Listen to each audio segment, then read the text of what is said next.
go and confront those 8-year-old monsters when you're 18, when you're 28, when you're 38, as that adult figure, not as the figure who was cowering and afraid at 8 years old. Those things may have injured you when you were 8 years old. Those things may have scarred you when you were 8 years old.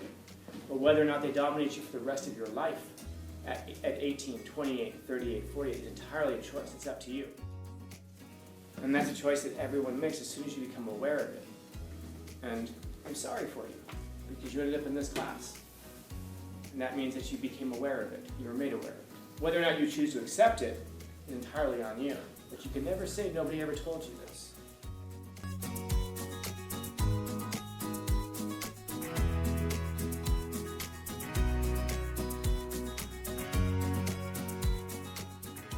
So here's the hard part. Can you get rid of a shitty family member? Oh, yes. Yes. It's going to cost you, but can you do it? Yeah. How do you get rid of a shitty family member? Without murdering them. Aww. That's the fun way. I never do. Cutting ties? Cutting ties. You stop going there. But that's your family. Yeah, but that's is it a person who you would interact with if they weren't your family? And if not, if that's a person you could look at and say, man, if we weren't family, that's a horrible person. He's, I guess to use the parlance of our times, he's toxic, he's causing all these problems, but you know what? But he's my uncle. That whole but he's my uncle, this goes back to what we were talking about last week with regards to Nietzsche. So what we're saying essentially is I can't cut ties with my family. I can't cut ties with this one person because I need the overall protection of my family. And maybe you don't feel like you need the physical protection, but certainly the emotional protection, the psychological protection. And so what you're going to have to do is compromise part of yourself. You're going to have to compromise that part of yourself that wants to be free of that toxicity. You're going to have to allow your psyche to be handed over to this person to mess with you every time you interact with them. And even times that you don't directly interact with them, at times that your other family members interact with them, and you have to hear about it. And it damages your day. And it's a relationship that is a pure net negative. There's almost no positive to it. The only aspect that is positive is that by interacting with this person, I get to interact with these other people. So if you cut ties with that person, do you lose the rest of these people? And if so, is it you who's cutting ties with them, or is it them cutting ties with you? And isn't that kind of like their call? Oh, but I could lose everybody. Probably. Maybe. I don't know the situation. And I wouldn't judge the situation. Your call is your call, man. It's your life. It's your relationships.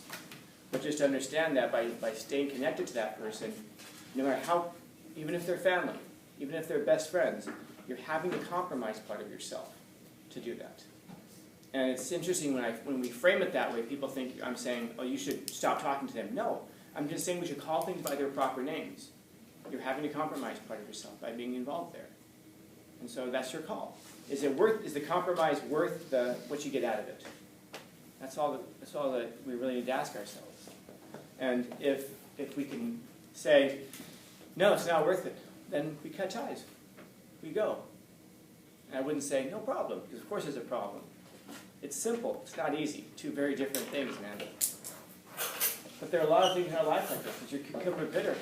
Think about the cucumbers in our lives that we continue to eat, like negative family members, or negative friends, or coworkers, or whatever. We continue to. So what does he say? Well, if it's bitter, then just toss it away. And he's not saying just toss it away like it's easy. He's saying just toss it away like it's simple, because it is. What if it's the only cucumber I have to eat? Well, then you have a larger problem. The larger problem that you have is that you only have bitter cucumbers. What if all of my friends are toxic? If I throw away any of my toxic friends, I have no friends. Then you have a bigger problem, which is that you attract toxic people into your life. That's the thing that you really have to deal with. You're not going to attract better people in your life by having toxic people around. Sometimes you're going to have to toss it away.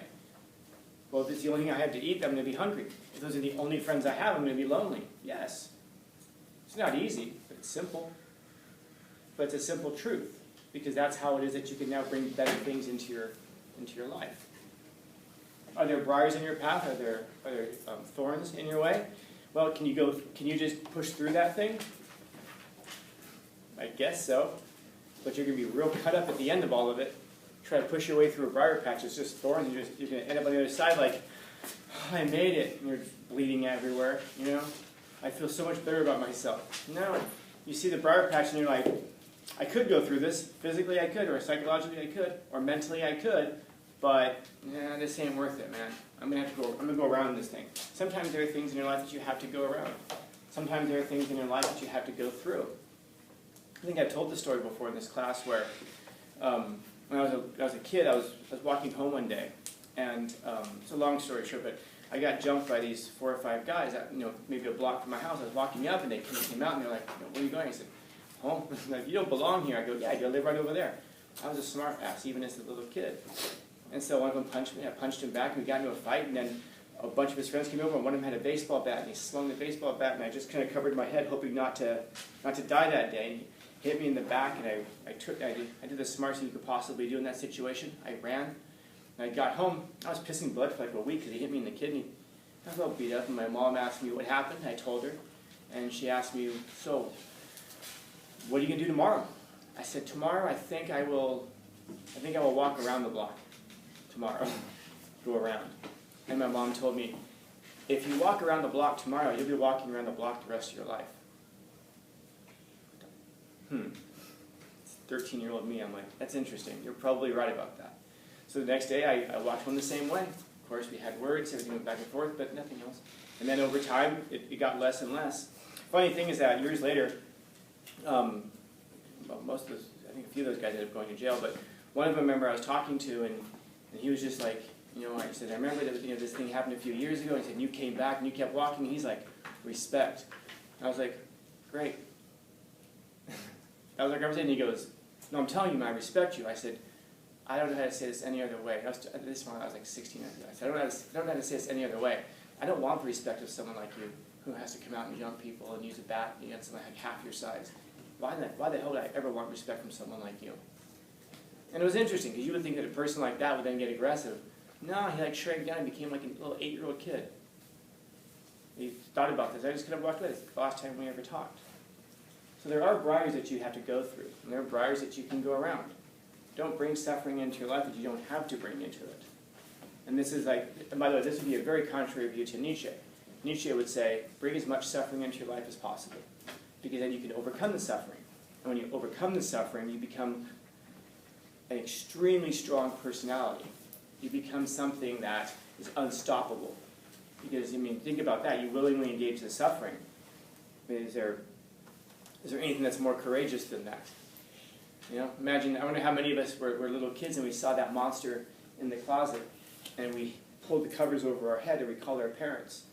How many of you, I wonder, just intuitively as a little kid, got out of bed and walked into the closet to confront the monster? I imagine not many of us. That's not many of us. But that's what you have to do every day as an adult. You have to look, you can't revert back to yourself at 8 years old and hide from the monster underneath your blankets. You have to go and confront those 8-year-old monsters when you're 18, when you're 28, when you're 38, as that adult figure, not as the figure who was cowering and afraid at 8 years old. Those things may have injured you when you were 8 years old. Those things may have scarred you when you were 8 years old. But whether or not they dominate you for the rest of your life at 18, 28, 38, 48 is entirely a choice. It's up to you. What is it that you're going to do? Are you going to go around the briars, or are you going to actively toss that thing aside? And that's a choice that everyone makes as soon as you become aware of it. And I'm sorry for you, because you ended up in this class. And that means that you became aware of it. You were made aware of it. Whether or not you choose to accept it is entirely on you. But you can never say, nobody ever told you this. Continues, then go around it. That's all you need to know. Don't demand to know, why do these things exist? And that's kind of the crux of this. And this is the part that most of us don't really recognize, that last part. Don't demand to know, why do these things exist? Yeah. And it is funny that they use the word demand. Like you're owed a response. Right. Or an explanation. Exactly. Exactly. Think about those troubles that are in your life. When bad things happen, by the way, I'm going to put bad in quotation marks, because the things that happen in your life, are they bad? Not always. I don't know. I don't know. They seem bad at the time, but you really can't judge if it's bad or not until afterwards. I'd encourage you guys to talk to people who've had major life changes before. And I don't just mean in the past year, maybe as soon as that. But talk to people who have gone through things like like a divorce, or they got laid off of a job, years ago, whatever. And what you're going to find is that if you ask them, was your life better before or after the major change? And overwhelmingly people are going to say, it was better afterwards. At the time, we think of it like, this is the worst thing that ever happened to me, I'm never going to recover from this, this is horrible. But afterwards, when you look back on it, you go, wow, that's something that really moved me, that made me change in some dramatic way, it made me a better person. If it wasn't for that, I wouldn't be where I am today. I think back to these little tiny small things that, like I'm thinking back to this one thing that, excuse me, I'm standing in front of you right now. I don't want to say for one reason, but I can trace it back to one decision I made in my life. It wasn't even my decision, really. I was in a band, and the band rehearsed Monday, I believe it was Monday, Wednesday, and Thursday nights. And there was one Thursday night that somebody in the band, I can't tell you who or why, canceled and said, I can't make it tonight. And so I was like, all right, I guess no band rehearsal. So I went to a coffee shop, a friend of mine owned. And because I went to that coffee shop that night, that's why I am standing in front of you right now. If that band rehearsal does not get canceled, I'm someplace else, man, completely. You would never even know I existed, for better or worse. But it's like, I look back on and just think, holy crap, that's one little tiny thing, Now, what has come from that? Good stuff? Yeah, that one decision, yeah. Terrible tragedies? Unspeakable tragedies that would probably shock you if I told you what they were. Were they good or bad? I don't know. I guess the answer is yes. Yes, because what would have happened otherwise? What would have happened otherwise? It's like I was talking to a friend of mine yesterday, and we were talking about just universities and stuff, and I mentioned to him that I was accepted to Harvard, and he goes, "You ever look back and go like, you wished you had gone to Harvard?" I go, "Not even for a second. My life would be so dramatically different." And he goes, "Do you think it'd be better or worse?" And I said, "Yeah. Yeah. Let's say I get accepted. Let's say I just say, you know what? Fine. I'm going to Harvard. I fly out there. I land. I get into a taxi cab to go to campus, and we're driving, and then we get hit by a car and I die. Would it have been better for me to have not gone to Harvard? Yeah. But I couldn't tell you that. But I couldn't have told you that until after the accident. I can't tell you if things are better or worse not even until after the tragedy, but until way after I respond to the tragedy. Because this is one of the central tenets of Stoicism. You can't control the tragedies of life. You can't control even necessarily the positives of life a lot of times. What you can control is how you respond to them. And that's pretty much it. Notice he didn't say, is your cucumber bitter? Well, then go check your garden. Find out if your soil... No, he didn't say that at all. He said, is the cucumber bitter? Then throw it away. Don't go asking why is it bitter, because what is an answer? Let's say that, oh my God, why does this bitter cucumber exist? And like Santiago said, to demand to know, why did this tragedy befall me? If you want to know why tragedies befall you, if you want to know what happened in your life that caused it, come talk to me. I'm sure within a few minutes we can unpack most of the tragedies of our life and understand how it is that we played a role in that. And that doesn't mean that every tragedy in your life is your fault, but it means that a lot of them are. And that's a hard truth. This is something that makes us very unpopular when we say it. But a lot of the tragedies in our lives are our faults. And so don't demand to know why. I could probably tell you. And by the way, if it's not your fault, if you have absolutely no role in it, which does absolutely happen, what would understanding help you? Why is this cucumber so bitter? Well, because when we planted the seeds, does that help? All of a sudden you go, oh, now I understand why it's so bitter, so now the cucumber is sweet. No, it doesn't help you at all. All it does is it takes away time. It's like if somebody if I ever run in here and I yell at everybody, get down, get down! I hope you're not that person who goes, why? Yeah, exactly.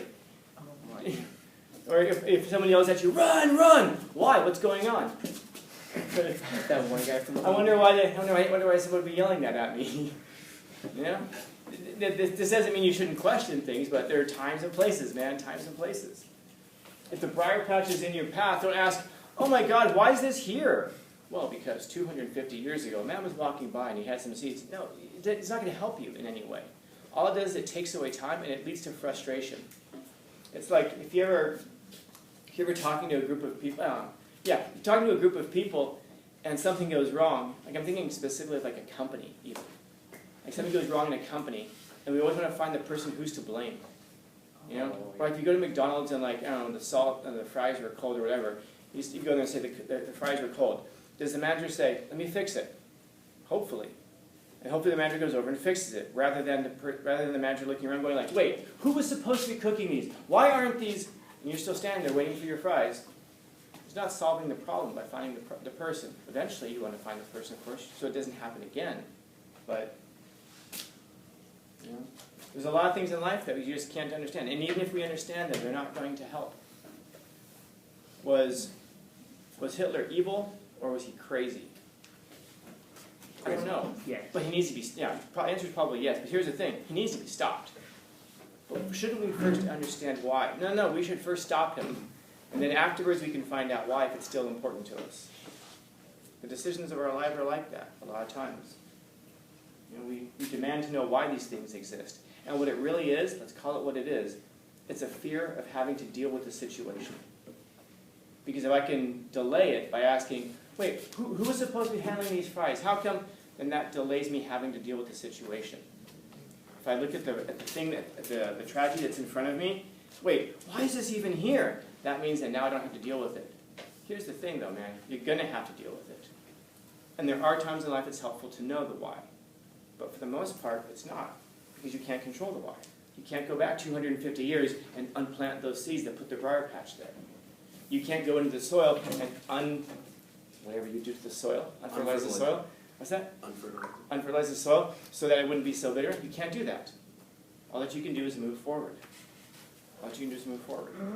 There are things in your life you can control, and the things you can control, take radical control over. And the things that you can't control, accept that you can't control them and move forward. And there are a lot of these things, man. Can you control your reputation? Nope. Yeah. So, questions, comments? Yes, sir. Okay. Oh, yeah. Questions, comments, concerns, complaints, criticisms, critiques? Oh, yeah. I mean, that's where I stop the video after saying that. So then I ask in case we get something. Go ahead.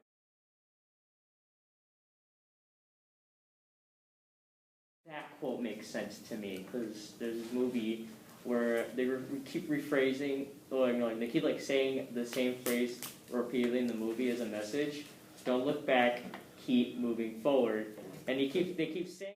When you get home today, I want you to stand in your house or whatever, and I want you to look back over your shoulder, and I want you to sprint as fast as you can forward and run around your house. Oh, I tried that. Yeah, how would that go for you? Make a hole in the wall. Make a hole in the wall, and slam into things, A leg. break a leg. That's a metaphor for life, by the way. That's You can't run forward if you're always looking backwards. If you're always looking backwards, you're going to damage where you go in the future. It's nice to have the past because we can reminisce about things, but I'm telling you guys right now, man, some of the saddest, absolute saddest conversations I've ever heard in my life began with, remember when